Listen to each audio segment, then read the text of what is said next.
My brother banned me from his wedding, called me a garbage collector, so I used the media power I wielded to teach him a lesson he'll never forget. I am Cassandra, 34 years old, and I run an aviation empire worth millions. Growing up, my family never saw my potential, especially my brother Jason. He always looked down on me, thinking I was just a flight attendant who collected trash. Growing up in our middle-class neighborhood in Chicago, my family dynamics were clear from the beginning. My parents, Robert and Margaret, had 2 children, my older brother Jason and me. From as early as I can remember, Jason was the golden child, the one who could do no wrong. 3 years older than me, he was smart, athletic, and had the charisma my parents thought would take him far in life. Meanwhile, I was the afterthought, the quiet daughter whose achievements barely registered on their radar. When Jason brought home an A on his math test, my parents would take him out for ice cream. When I brought home straight A's on my report card, I got a distracted good job while my mom prepared dinner. This pattern continued throughout our childhood, creating an invisible wall between us. It was not that my parents were cruel or uncaring. They simply had a blind spot when it came to giving me the same attention and validation they lavished on my brother.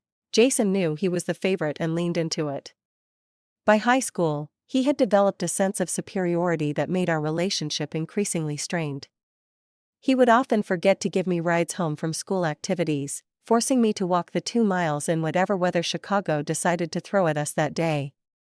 When I complained to my parents, they would shrug it off. "He is busy, Cassandra. He has college applications to worry about." While Jason set his sights on becoming a lawyer following our father's unrealized dream, I discovered my passion in a completely different field. During a school field trip to O'Hare International Airport, I became fascinated with aviation. The massive machines, the coordination required to keep everything running smoothly, the idea of connecting people across vast distances, it all captivated my 15-year-old imagination. When I shared this excitement with my family at dinner that night, Jason laughed.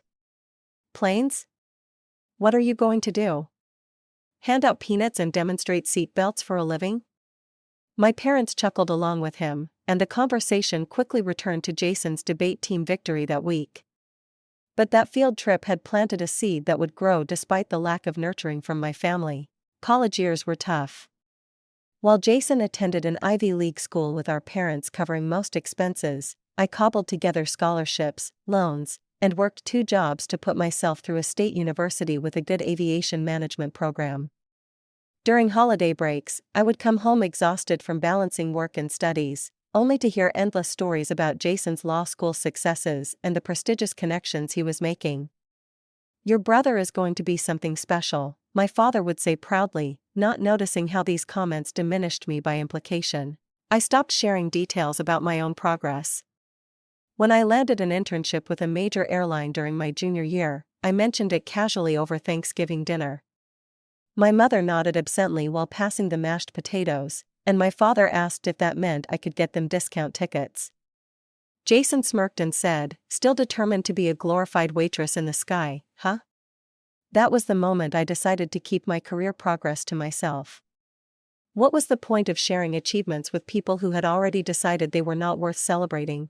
After college, Jason quickly ascended in his law career, joining a prestigious firm that catered to wealthy clients. He began dating Sophia, the daughter of one of the senior partners, and his transformation accelerated. Suddenly, everything was about appearances, connections, and status.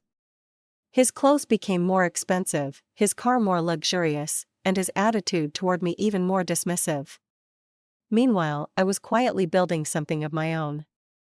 Starting as an operations assistant at a small regional airline, I worked every overtime shift available, volunteered for the projects nobody wanted, and absorbed everything I could about the business.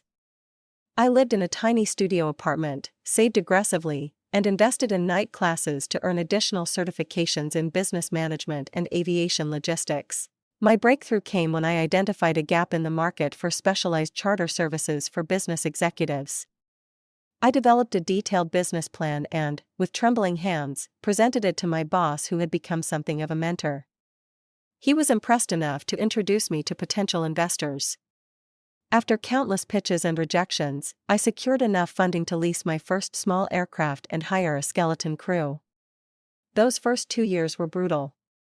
I worked 18-hour days, dealt with endless regulatory hurdles, mechanical issues, scheduling nightmares, and the constant pressure of making payroll. But gradually, through word of mouth and exceptional service, we began to build a loyal client base of business travelers who appreciated our flexibility and personalized approach. By my 28th birthday, I had expanded to a fleet of 5 jets and was beginning to make serious money. By 30, I owned the aircraft outright and had opened satellite operations in 3 additional cities. Now at 34, my company, Skyline Executive Aviation, was valued at over $70 million with a fleet of 15 private jets serving celebrities, CEOs, and international clients. Through it all, my family remained oblivious to my success. Not because I was hiding it exactly, but because they never asked. Our conversations during increasingly rare family gatherings remained superficial, with the spotlight always on Jason and his rising status in the legal world. When they did ask about my work, they did so with the patronizing tone one might use to humor a child playing make-believe. "Still doing that airplane thing?" my father would ask. "Yes, Dad. Still doing that airplane thing," I would reply, not bothering to explain that that airplane thing had made me wealthy beyond anything they could imagine. Jason, now a junior partner at his law firm, had become almost unbearable in his condescension.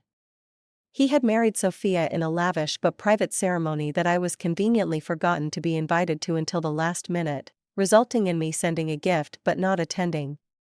His social media was filled with photos of charity galas, golf outings with judges and politicians, and vacation snapshots from exclusive resorts. What none of them knew was that I often flew the owners of those very resorts on my jets, or that several of the celebrities Jason proudly posted selfies with were regular clients who knew me by name. The irony was not lost on me, but I had long since stopped seeking validation from my family. I had built something remarkable without their support or acknowledgement, and there was a certain satisfaction in that private knowledge. But as much as I told myself I did not need their approval, a part of me still hoped that someday they would see me, really see me, and recognize what I had accomplished. That hope, however misguided, remained buried beneath layers of self-sufficiency and professional confidence. Little did I know that my brother's upcoming second wedding after his divorce from Sophia would become the catalyst for everything to finally come to light. The crisp white envelope arrived on a Tuesday morning, adorned with elegant calligraphy and a wax seal bearing the initials J&E, Jason and Elizabeth. My brother was getting remarried, this time to a real estate heiress whose family owned properties throughout the East Coast. I felt a surprising flutter of excitement as I opened the invitation. Despite our distant relationship, he was still my brother, and perhaps this could be an opportunity to reconnect on more equal footing. The invitation was beautiful letterpress printed on thick paper with gold accents. I scanned the details. Ceremony at St. Patrick's Cathedral in New York, followed by a reception at the Pierre Hotel. Impressive venues that spoke volumes about the scale of this wedding. But as I continued reading, something felt off. The invitation specified only the ceremony with no mention of reception details. Thinking it might be a mistake, I called Jason that evening. It took 3 attempts before he finally answered. "Cassandra, I am in the middle of preparations for the biggest day of my life." "What is so urgent?" His voice carried that familiar, dismissive tone. "I got your wedding invitation and I wanted to say congratulations," I began pleasantly.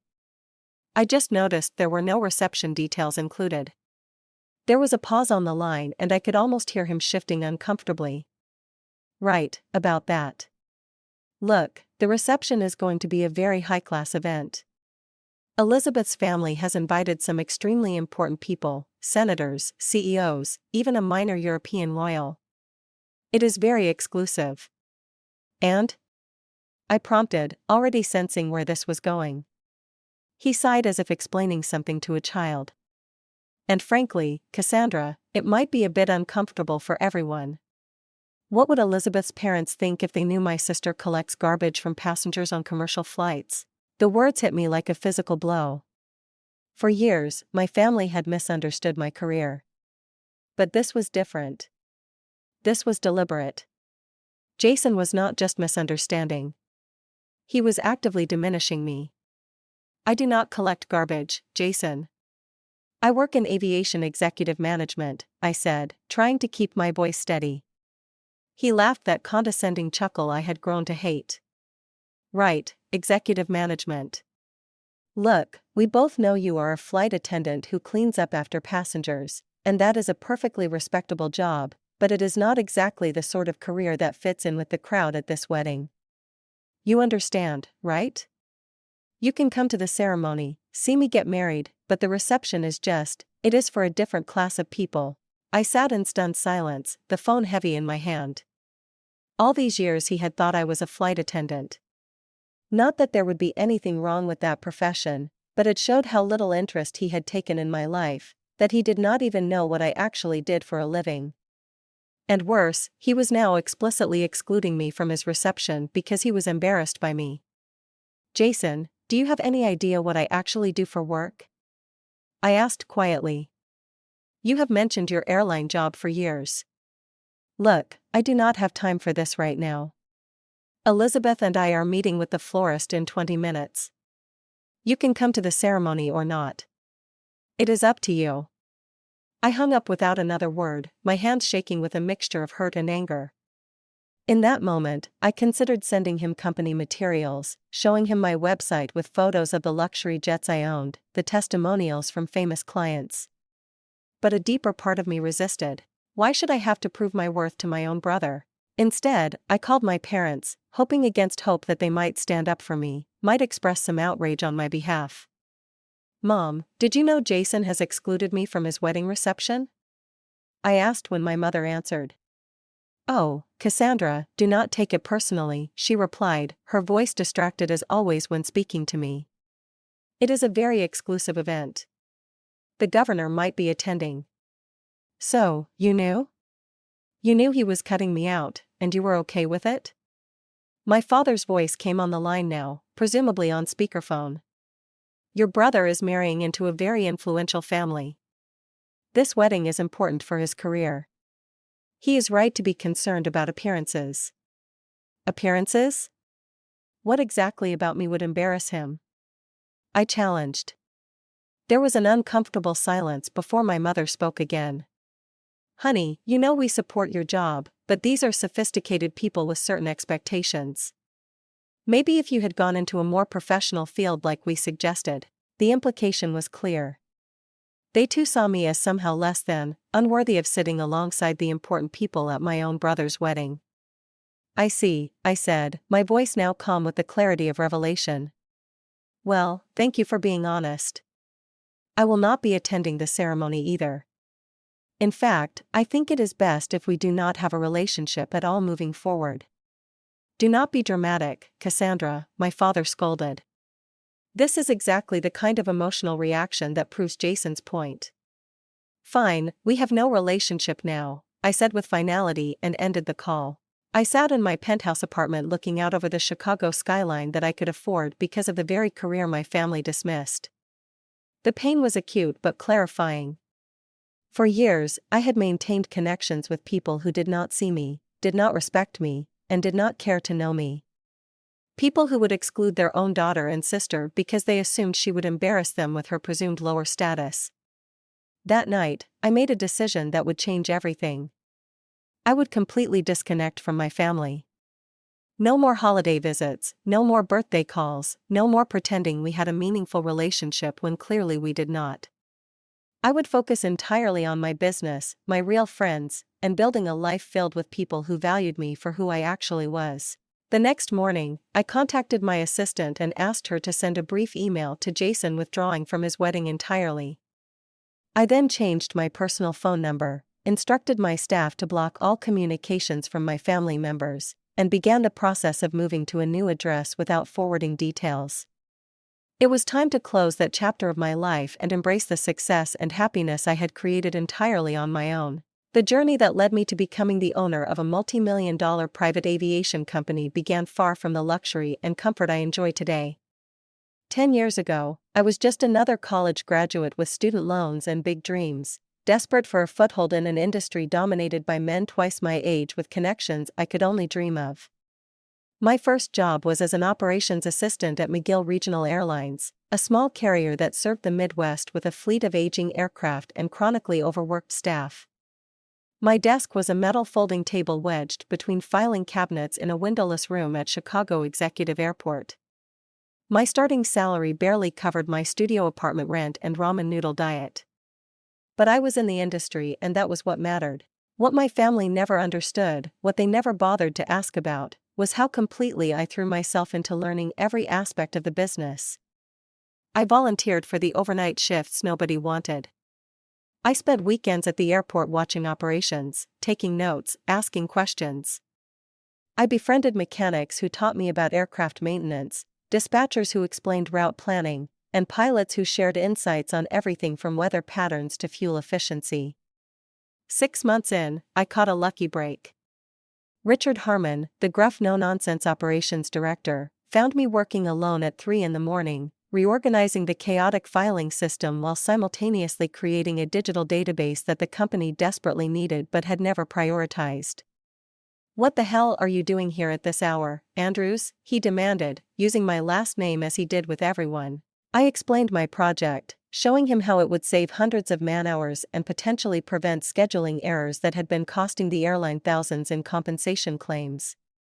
He listened silently, arms crossed, face unreadable.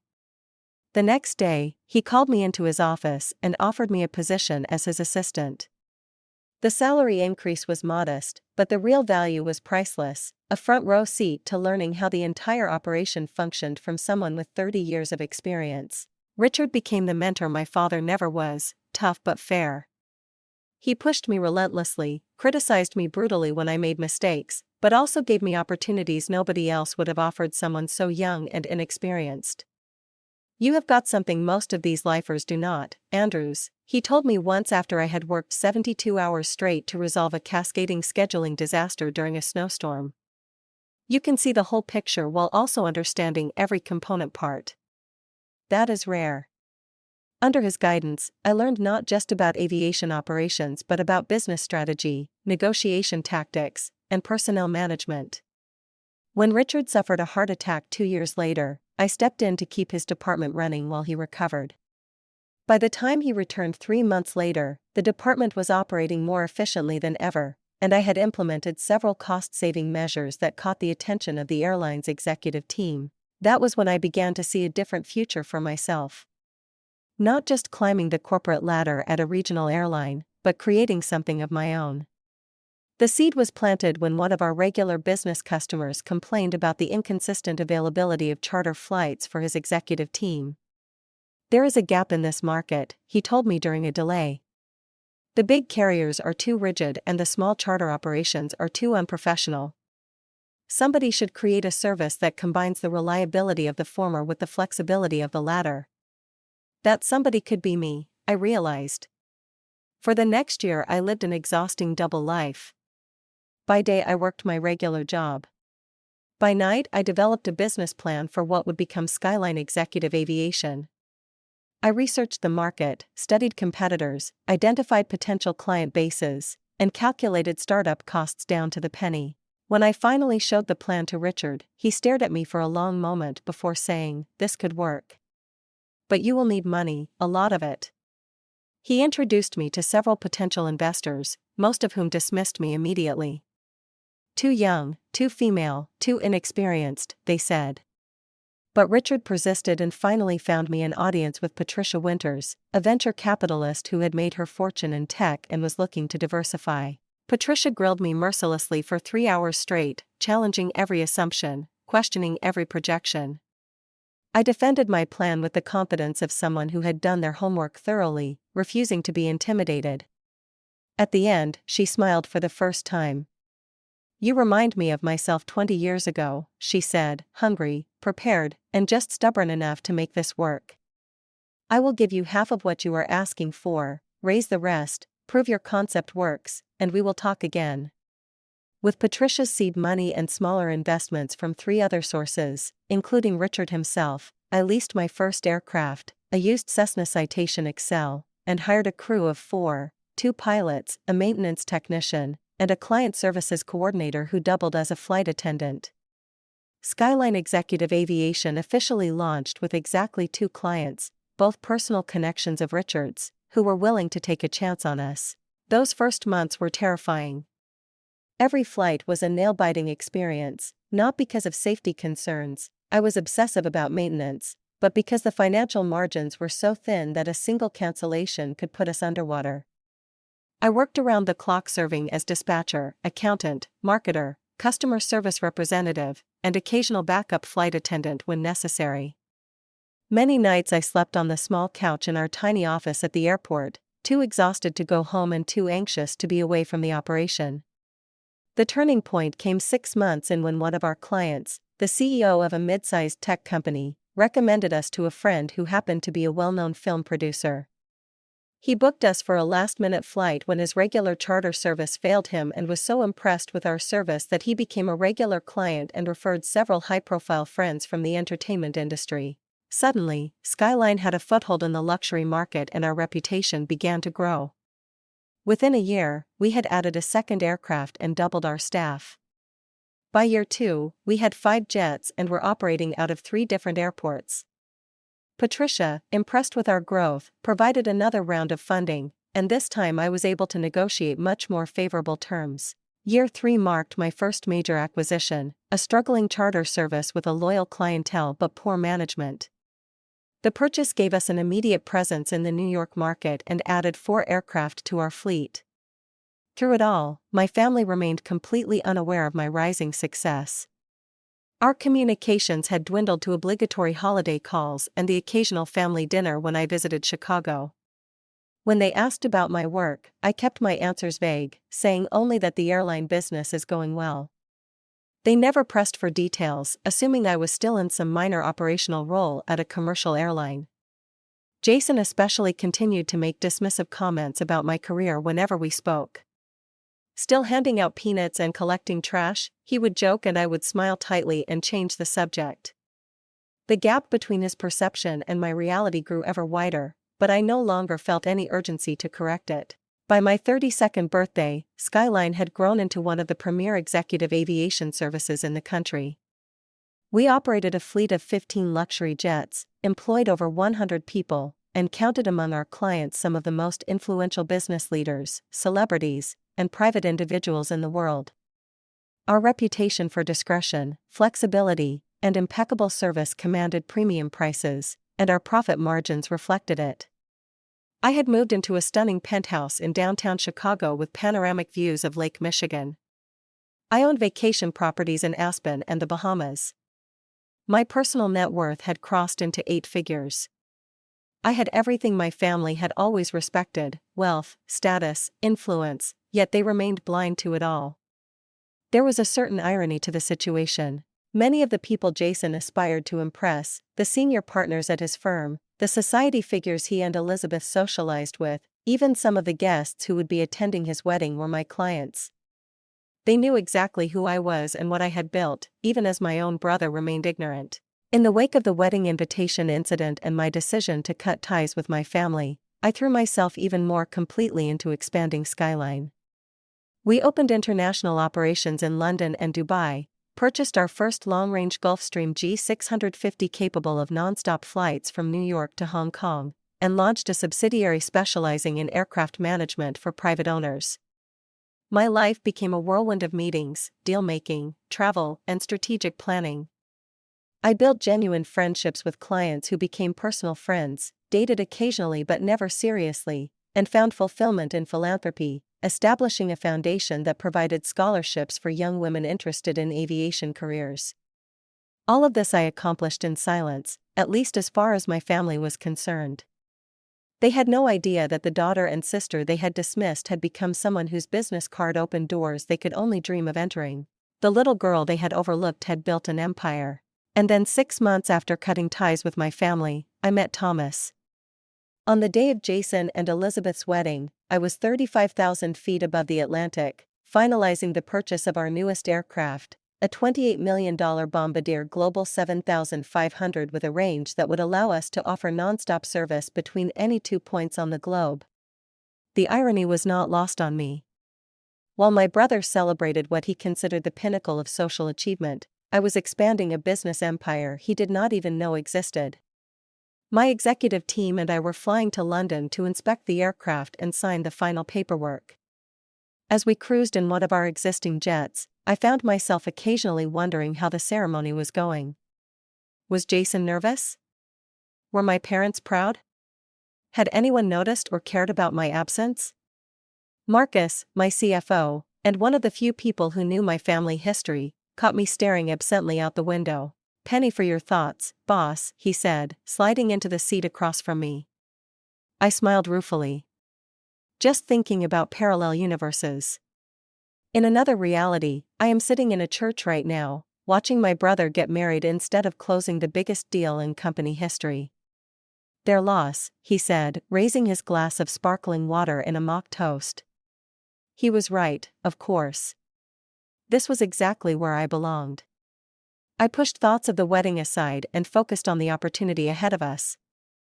The new aircraft would open lucrative ultra-long-range markets and cement our position as a leader in luxury aviation. Later that day, as we celebrated the successful acquisition with champagne in a private room at Claridge's, I scrolled idly through Instagram and saw that one of my cousins had posted photos from the wedding. There was Jason beaming in his tuxedo next to his glamorous bride. My parents looking older than I remembered, but radiating pride. Extended family members I barely recognized anymore. In one post, someone had commented, "Beautiful wedding. Where was your sister?" Jason had responded, "She could not make it, unfortunately. Work commitments." I closed the app, feeling a strange mixture of hurt and vindication. He had not even had the honesty to admit he had excluded me from half of his wedding. Instead, he had created a narrative that preserved his image while avoiding the ugly truth.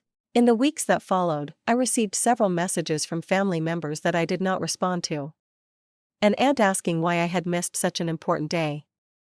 A cousin wanting to catch up after seeing me absent from family photos. Even my mother left a voicemail asking if everything was okay between Jason and me, as if she had not been complicit in his decision to cut me from his reception. I maintained my silence. 6 months passed, and with each passing day, the pain of their rejection dulled a little more. I was too busy building my life to dwell on those who had chosen not to be part of it. It was at an aviation industry conference in Geneva that I met Thomas Harrington. He was the founder of a leading aircraft interior design firm known for creating some of the most luxurious private jet cabins in the world. We were seated next to each other at a gala dinner and within minutes were deep in conversation about the future of luxury travel. Thomas was brilliant, passionate about his work, and refreshingly down-to-earth despite his success. He had grown up in a working-class Boston neighborhood and built his company from scratch much as I had. We shared similar views on business ethics, philanthropy, and the importance of creating opportunities for others. By the end of the evening, we had exchanged contact information and made plans to discuss a potential collaboration between our companies. That professional meeting turned into dinner, which turned into regular video calls between Chicago and Boston, which evolved into weekend visits and eventually a realization that what we had found in each other was far more than a business partnership. Thomas was unlike anyone I had dated before. He understood the demands of running a company because he lived them too. He respected my independence but offered unwavering support. He listened, really listened, when I spoke about my ideas, my concerns, my dreams, and when I finally told him about my family, he responded not with pity but with genuine indignation on my behalf. "They have no idea what an extraordinary person they pushed away," he said simply, holding my hand across a dinner table in New York 6 months into our relationship. When he proposed 3 months later on a private beach in Maui as the sun set over the Pacific, I did not hesitate to say yes. This was a man who saw me clearly and loved what he saw. With him, I felt no need to either hide my success or use it to prove my worth. We decided to get married in Chicago, my adopted home city. As plans for the wedding took shape, Thomas suggested we keep it intimate, just close friends and trusted colleagues. But I had a different vision. "I want to do something spectacular," I told him. "Not to show off, but to celebrate properly. We have both worked so hard to get where we are." Let's create something truly memorable. Thomas smiled. Whatever makes you happy makes me happy. Just tell me when and where to show up. What began as a large wedding soon evolved into something more. A producer friend who was a regular client suggested that our wedding could be featured in a documentary series about luxury events. The idea appealed to me, not out of vanity, but because it would showcase both our companies in a powerful light, potentially opening new market opportunities. The wedding planning became a major production. We secured the Crystal Ballroom at the historic Blackstone Hotel with its stunning views of Lake Michigan. The guest list grew to include not just friends and colleagues, but influential figures from the worlds of business, entertainment, and even politics, many of them clients who had become friends over the years. A feature in a luxury travel magazine described our upcoming nuptials as the aviation industry's wedding of the year, complete with a profile of both Thomas and me that detailed our respective business successes. The article included photos of our jet fleet and examples of Thomas's interior designs along with a brief history of how we had built our companies from the ground up. As the wedding approached, I occasionally wondered if news of the event might reach my family through mutual acquaintances or social media. Part of me even considered sending them invitations, not out of a desire for reconciliation, but simply to let them see what their daughter and sister had achieved without their support. In the end, I decided against it. This day was about looking forward, not back, about celebrating with people who valued me, not proving anything to those who did not. The wedding week arrived in a flurry of activity. Camera crews captured the final preparations, the rehearsal dinner at a Michelin-starred restaurant, and the moment Thomas and I saw each other for the first time on our wedding day. The ceremony itself was elegant but personal, with vows we had written ourselves that spoke honestly about finding each other after building our separate paths to success. The reception was everything we had envisioned. Spectacular but tasteful, glamorous but warm. The documentary crew captured it all, including congratulatory messages from clients who could not attend in person. Some of them household names that would have impressed even my status-conscious brother. 2 weeks after the wedding, as Thomas and I were honeymooning in the Maldives, the documentary aired on a national lifestyle network. We watched it together on our villa's television, laughing at some moments and moved to tears by others. The producers had done a beautiful job capturing both the luxury elements and the genuine emotion of the day. It was only when we returned home that I learned the documentary had set off a bomb in my estranged family. The first sign that something had changed came in the form of 27 missed calls on my personal phone. A number I had not shared with my family. Somehow they had found it. There were voicemails from my parents, from Jason, from aunts and uncles and cousins I had barely spoken to in years. My email inbox was similarly flooded, and even my assistant reported that several people claiming to be relatives had tried to reach me through the company switchboard. My first instinct was to ignore it all to maintain the boundary I had established. But curiosity got the better of me, and I listened to one voicemail from my brother. "Cassandra, it is Jason. We saw your wedding on television last night. I had no idea. All those people, the Jets. Please call me back. We need to talk." His voice sounded different. Shocked, uncertain, perhaps even a little afraid. Gone was the condescension, the smooth confidence of someone who believed himself superior. Now he sounded like someone whose worldview had been shattered. I played another message. This one from my father. "Sweetheart, it is Dad. We saw your wedding special. You looked beautiful and your husband seems like a fine man. We had no idea your business was so successful. Please call us. We miss you." My mother's message was tearful, full of declarations of pride that rang hollow after years of dismissal. My brilliant daughter, she called me. Now, when just months ago I had been the embarrassing sister who collected garbage on airplanes. More messages followed the same pattern. Relatives expressing amazement at how well you have done for yourself. Former family friends suddenly eager to reconnect. And even one from Elizabeth, my new sister-in-law, whom I had never met, gushing about how Jason never told me his sister was such a powerhouse. Thomas found me sitting in our home office, phone in hand, expression pensive. "Your family saw the wedding," he guessed, sitting beside me. I nodded. Suddenly, everyone wants to talk to me. They are shocked, apparently. Are you going to call them back? I considered the question carefully. Not yet. I need to process this. They ignored me for years, excluded me from important events, and now they want to be part of my life because they saw me on television with famous people and private jets. Thomas took my hand. Whatever you decide, I am with you. But remember something important. You do not owe them anything, not explanations, not forgiveness, not access to your life. Any relationship you choose to have with them should be on your terms. He was right, of course. I decided to let them wait to give myself time to determine what, if anything, I wanted from these people who were now so eager to claim connection to me. Over the next week, the calls continued. Jason alone called 43 times. My parents twice that number. They sent emails, text messages, even flowers to my office with notes begging me to respond. I maintained my silence, focusing instead on integration plans for Thomas's company and mine, which we had decided to merge following our marriage.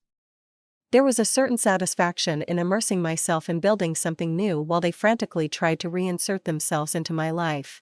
10 days after the documentary aired, my assistant rushed into my office during a meeting. I am sorry to interrupt, she said, looking flustered. But your family is here in the lobby. All of them. I felt the blood drain from my face. All of them. Your parents, your brother, and a woman I assume is his wife. They are insisting on seeing you. Security wanted to know if they should escort them out. The executives around the conference table looked at me uncertainly. I took a deep breath, centering myself. Tell security to keep them in the lobby. I will be down in 10 minutes. After apologizing to my team and rescheduling our meeting, I took a moment to collect myself. This was not how I had planned to handle this situation. But perhaps it was better to face them directly and establish clear boundaries from the start. Thomas offered to come with me, but I declined. This is something I need to do alone, I told him. He understood, kissing me gently before I headed to the elevator. As the doors opened onto the marble-floored lobby of the Skyline Executive Aviation Headquarters, I saw them immediately. They looked smaller, somehow less intimidating than the giants who had loomed so large in my memories. My father's hair had gone completely gray.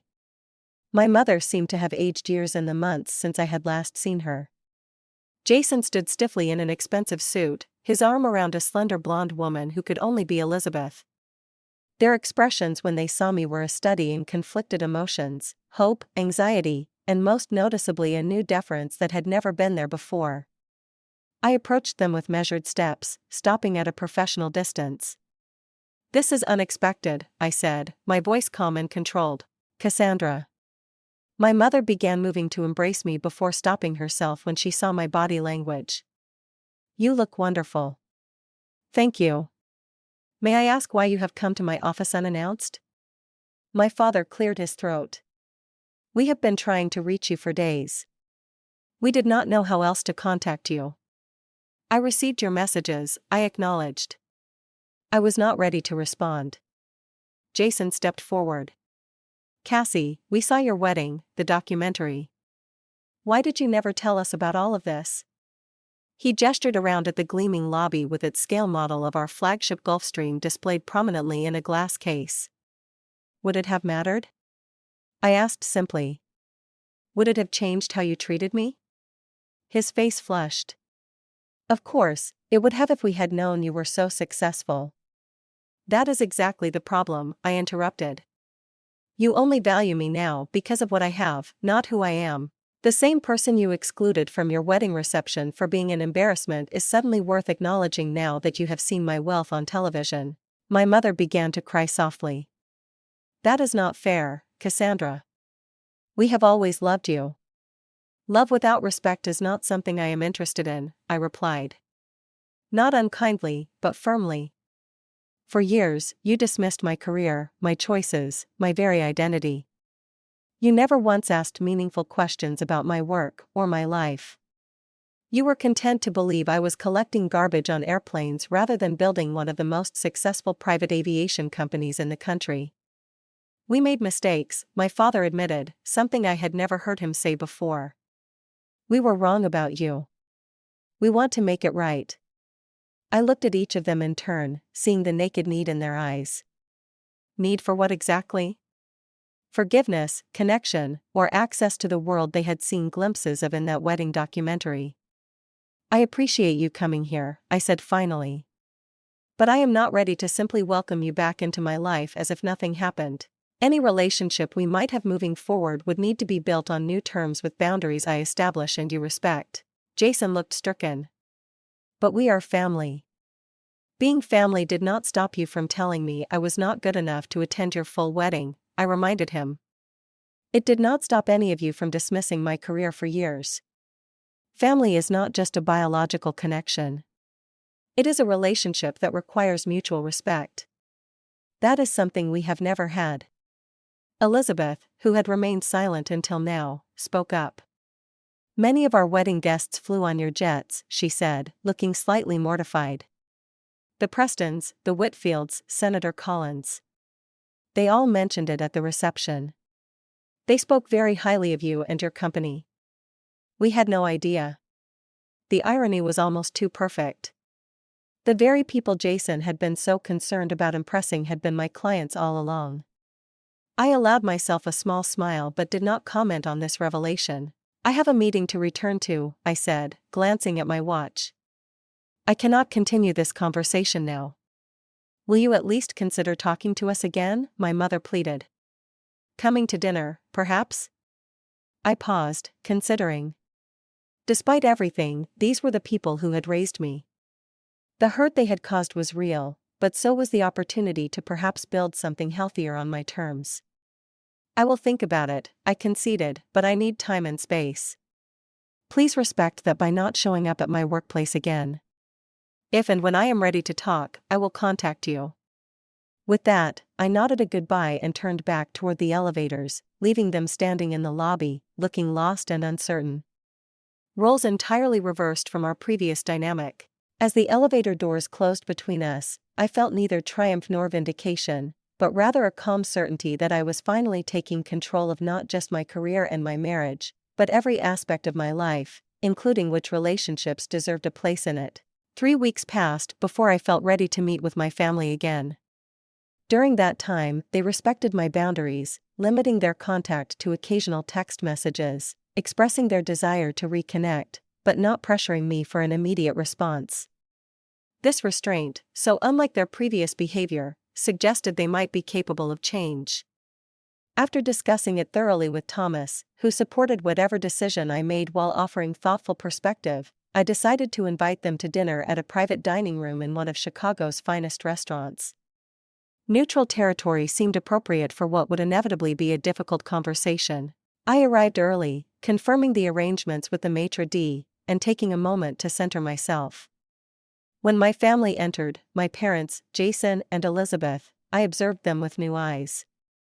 They were dressed impeccably, clearly having made an effort, but there was a nervousness to them that I had never seen before. The power dynamic had shifted, and they knew it. After brief, somewhat awkward greetings, we were seated. I had deliberately arranged for a round table, eliminating the head position that my father had always claimed in family gatherings. Small details but meaningful ones. Thank you for agreeing to meet with us, my mother began once we had ordered drinks. We have missed you terribly. Have you? I asked not unkindly but directly. What exactly have you missed about me, Mom? Because for years before I cut contact, we barely had conversations beyond surface pleasantries. She looked taken aback by my directness. That is not true. We talked about what you never asked about my work beyond the most superficial questions. You never showed interest in my life, my goals, my achievements. So I am genuinely curious what you missed. My father cleared his throat. Perhaps we did not know how to connect with you properly. Your interests were always so different from ours. Different from Jason's? You mean? I corrected gently because your interests always aligned perfectly with his. Jason shifted uncomfortably in his seat. Look, Cassie, we all made mistakes. I was I was jealous. Okay. For years I was the golden child, the successful one. Then suddenly there you are on national television with celebrities at your wedding running a company worth millions, and I realized I had been an absolute fool. His admission surprised me. I had not expected such honesty from him. Jealous of what? You had everything, the praise, the support, the validation, everything. I would have given anything for growing up. I had pressure, he countered. Constant unrelenting pressure to be perfect, to achieve, to represent the family. You had freedom. And look what you did with it. You built something extraordinary completely on your own terms. While I was following the path laid out for me, you were blazing your own trail. I considered his words. There was truth in them, though they did not excuse his behavior. That still does not explain why you deliberately excluded me from your wedding reception. He had the grace to look ashamed. I was insecure. I wanted to impress Elizabeth's family with my connections, my status, and I thought. I honestly thought you were a flight attendant, Cassie. Not that there is anything wrong with that profession, but it was not impressive enough for your high society wedding, I finished for him. The irony is that I had flown many of your illustrious guests on my jets. The governor you were so eager to impress. He has been my client for 3 years. The CEO of Brighton Media, who was your wife's family friend. I flew him to Tokyo just the week before your wedding. The shock on their faces might have been comical under different circumstances. Why did you never tell us? My father asked. I tried in the beginning. I would mention achievements, new clients, company expansions. You would nod politely and immediately turn the conversation to Jason's latest court victory or partnership prospect. Eventually, I stopped trying. My mother reached across the table, tentatively touching my hand. We failed you. I failed you. As your mother, I should have seen you. Really seen you. Instead, I made assumptions and never bothered to look deeper. The sincerity in her voice touched something in me. A place that had longed for this acknowledgement for years. Yes, you did fail me, I agreed softly. All of you did. And that hurt. It still hurts. But I also need to thank you in a way. They looked confused. Being overlooked made me self-reliant. Being underestimated made me determined to prove my worth, if only to myself. Your lack of interest forced me to find validation in my own achievements rather than in your approval. So, while I wish things had been different, I recognized that the adversity helped shape me into the person I am today. Elizabeth, who had been quiet until now, spoke up. The woman I saw in that documentary, confident, successful, surrounded by people who clearly respected and adored her. That woman was inspiring. I hope we can get to know her, the real you, if you will give us the chance. I studied her, seeing sincerity in her expression. Perhaps Jason had chosen better in his second marriage than in his first. That is why I agreed to this dinner, I said. Not to rehash old hurts, though we needed to acknowledge them, but to decide if there is a path forward. I have a good life, a wonderful husband, a successful business, friends who value me for who I am. I do not need to add people to my life who cannot respect my boundaries or who only value me because of what I have achieved. What do you want from us? My father asked, humbled in a way I had never seen before. If we are to have a relationship moving forward, it needs to be authentic. No more assumptions, no more dismissing my choices or my work. I need you to make an effort to really know me, not just the idea of me you have created in your minds. We want that too, my mother assured me. And there need to be consequences for hurtful behavior, I continued. In the past, Jason could say whatever demeaning thing came to mind, and you would laugh along or make excuses. That cannot happen anymore.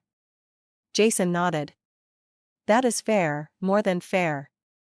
I am not promising overnight forgiveness, I cautioned. Trust has to be rebuilt gradually, but I am willing to start the process if you are truly committed to change. The relief on their faces was palpable. We spent the remainder of the dinner beginning the awkward but necessary process of getting to know each other as adults, perhaps for the first time. They asked genuine questions about my company, my relationship with Thomas, my goals for the future. I in turn made an effort to listen to their lives with fresh ears without the filter of old resentments. As the evening came to a close, I felt cautiously optimistic. Not naive enough to believe that decades of dysfunctional patterns could be erased in a single dinner, but hopeful that this might be the beginning of something healthier. In the following weeks, they made consistent efforts, sending thoughtful messages, respecting my boundaries when I needed space, showing genuine interest in my life and work. My father asked for a tour of our headquarters, and I saw real pride in his eyes as he began to understand the scope of what I had built. My mother and I started having weekly lunches, slowly rebuilding a relationship that had never really existed before. Jason and I had the longest road to travel, but he seemed genuinely committed to the journey. He apologized, really apologized for the wedding exclusion and countless other slights over the years. When he asked if he and Elizabeth could join Thomas and me for dinner, it felt like a step toward a new kind of sibling relationship, one based on mutual respect rather than competition. 6 months after that first dinner, Thomas and I invited them all to our home for an announcement. As we gathered in our living room overlooking the Chicago skyline, I shared the news that we were expecting a baby. The joy on their faces seemed genuine, unmarred by the old patterns of favoritism or dismissal. Later, as Thomas and my father discussed plans for the nursery, my mother pulled me aside. "I want to do better with my grandchild than I did with you," she said quietly. "I want to see them clearly, love them for exactly who they are." "I would like that," I told her, feeling the weight of old hurts beginning gradually to lift. It was not a perfect reconciliation. Real life rarely provides those. But it was a beginning, a chance to build something new from the ashes of what had been broken. And for now, that was enough. 1 year after the televised wedding that had changed everything, Thomas and I welcomed our daughter Lily Patricia, named after my grandmother and the investor who had first believed in my vision. As I held her in my arms, tiny fingers wrapped around mine, I made a silent promise that she would always know her worth was not tied to achievements or status, but to the simple fact of her existence. Our home became a place of new beginnings. My parents visited regularly, tentatively at first, but with growing confidence as they settled into their roles as grandparents. My father, once so distant, now sat patiently on the floor building block towers with Lily, his former dignified reserve replaced by genuine playfulness. My mother, who had never shown much interest in my accomplishments, now proudly told her friends about both her granddaughter and her daughter's business successes. Jason and Elizabeth became fixtures in our lives as well, joining us for Sunday dinners and holiday celebrations. The competitive dynamic that had defined our sibling relationship for decades gradually transformed into something healthier. Mutual respect and even occasional collaboration when his legal expertise proved valuable for some of my business ventures. The most significant change came 3 months after Lily's birth when Jason asked to meet me for coffee alone. As we sat across from each other in a quiet corner of a local cafe, he seemed uncharacteristically nervous. "I have been seeing a therapist," he admitted, fidgeting with his cup. "After everything that happened, I needed to understand why I treated you the way I did for so many years." I listened silently, giving him space to continue.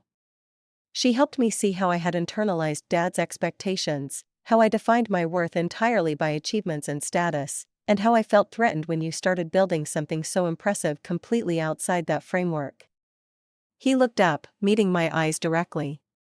"I was a terrible brother, Cassie, and I am truly sorry. Not just because you turned out to be successful, but because you deserved better from me, regardless of what you achieved." It was perhaps the most honest conversation we had ever had. I reached across the table and squeezed his hand briefly. "Thank you for that. It means more than you know." In the months that followed, our family continued the slow, sometimes awkward work of rebuilding relationships based on authenticity rather than expectations or appearances. There were still occasional missteps, old habits run deep, but there was also a new willingness to acknowledge mistakes and make corrections. Meanwhile, Thomas and I continued to grow both our family and our now merged business ventures. Skyline Harrington Aviation became the premier name in luxury private travel with a reputation for both technical excellence and unparalleled client service. We opened offices in Singapore and Sao Paulo, expanding our global footprint while maintaining the personal touch that had differentiated us from the beginning. But the achievement that gave me the most satisfaction was the launch of the Andrews Foundation, named for my maiden name. The foundation focused on providing educational opportunities and mentorship for young women interested in aviation engineering and business leadership fields where female representation remained disproportionately low. I want to be for these girls what Richard was for me, I explained to Thomas as we finalized the foundation structure. Someone who sees their potential and gives them the chance to prove themselves. The Foundation's first initiative was a scholarship program that covered full tuition and living expenses for 10 young women annually, along with guaranteed internships at either our company or partner organizations. We also established a mentorship network connecting recipients with successful women in their fields of interest. 6 months after Lily's first birthday, we hosted a garden party at our home to celebrate the Foundation's official launch. As I looked around at the gathering, my parents chatting with Thomas's family, Jason and Elizabeth playing with Lily on a blanket spread over the lawn, colleagues and friends mingling in the afternoon sunshine, I felt a profound sense of gratitude for the journey that had brought me here. Later that evening, after the guests had departed and Lily was asleep, Thomas and I sat on our terrace with glasses of wine, watching the city lights shimmer below us. "Penny for your thoughts," he said, echoing the phrase that had become something of a tradition between us. "I was just thinking about worth," I replied. "For so long, I thought I needed to prove mine to my family, to the world, maybe even to myself. Building the company became this validation project. If I was successful enough, impressive enough, then maybe they would finally see me." Thomas nodded, listening intently, as he always did. But somewhere along the way, I realized that external validation is never enough. It is like trying to fill a bucket with a hole in the bottom. The only real security comes from knowing your own value independent of achievements or others' opinions. "And do you know that value now?" he asked gently. I smiled, feeling the truth of my answer. "I do. It has nothing to do with jets or wealth or status.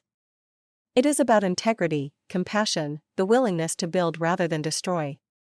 It is about loving well and being loved. Everything else is just decoration." Thomas raised his glass. "To knowing your worth and to helping others discover theirs." I added, thinking of the Foundation scholars, of Lily, of all the people whose lives we might touch in ways large and small. In the years that followed, there were challenges, of course, business setbacks, family disagreements, the inevitable complications of life, but they no longer shook my foundation as they once might have.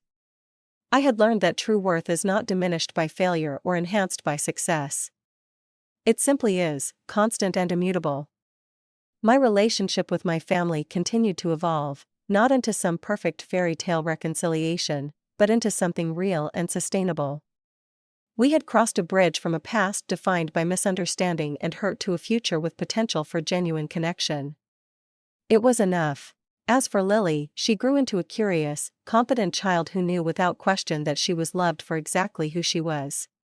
Whether she would someday take over the family business or chart an entirely different course was a question only time would answer. What mattered was that she would make that choice freely, supported regardless of direction. Looking back on the journey from that painful wedding exclusion to the life I now enjoyed, I felt no regret. Every step, even the painful ones, had been necessary to bring me here to this moment of contentment, purpose, and peace.